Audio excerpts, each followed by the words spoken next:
একটা ভালো মানে সাথী গ্রুপ একটা ভালো জিনিস করছে, যেটা বেঙ্গল ক্রিকেটেও করেছে। ভালো যা করছে যে ইন্ডিয়ান তার মানে ফুটবল, বাংলার ফুটবলের পক্ষে সুবিধা, বাংলার প্লেয়ারদের পক্ষে সুবিধা যে একটা প্ল্যাটফর্ম পাচ্ছে। কলকাতা লিগের পর তারা তো বেশিরভাগ টাইমই ফ্রি থাকে, বসে থাকে। এই কলকাতা লিগের পর এরা এই বেঙ্গল সুপার লিগটা খেলবে। জুনিয়র ফুটবলারদের উঠে আসা কি এটা আদর্শ মঞ্চ হতে পারে?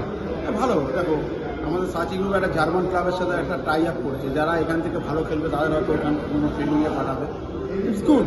মানে এই যে করছে সাচি গ্রুপ, এই জিনিসটা প্লেয়ারদের পক্ষে অনেক সুবিধা করে দিল যে কলকাতা লিগের পর একটা জায়গা ফাঁকা থাকে, তারা একটা পয়সা পাবে, আর্নিং করবে। যারা অনেক প্লেয়ার ক্ষেপের মাঠে চলে যায়, তার জন্য ওরা একটা 2 মাস ধরে একটা লিগের মতো খেলবে, একটা ভালো জায়গায় থাকবে, 5 স্টার হোটেলে থাকবে।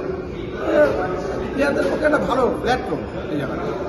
আগামীকাল ডার্বি নিয়ে তোমার কি মতামত? দেখো, ডার্বি নিয়ে কোনোদিন কেউ বলতে পারেনি কে জিতবে কে হারবে, বিকজ 50-50 ম্যাচ। যে 60% খেলবে তারাই জিতবে। কিন্তু আমি চাই যে ইস্টবেঙ্গল জিতুক। ইস্টবেঙ্গল কোনোদিন মানে একটা ট্রাভেল করে যাচ্ছে, এবছর একটা ভালো টিম বানিয়েছে। আশা করা যায় যে ইস্টবেঙ্গল টিম জিতবে, যেহেতু আমি ইস্টবেঙ্গলের ঘরের ছেলে, বহু বছর খেলেছি। আমি চাই ইস্টবেঙ্গল জিতুক, ইস্টবেঙ্গলই জিতুক। ধন্যবাদ।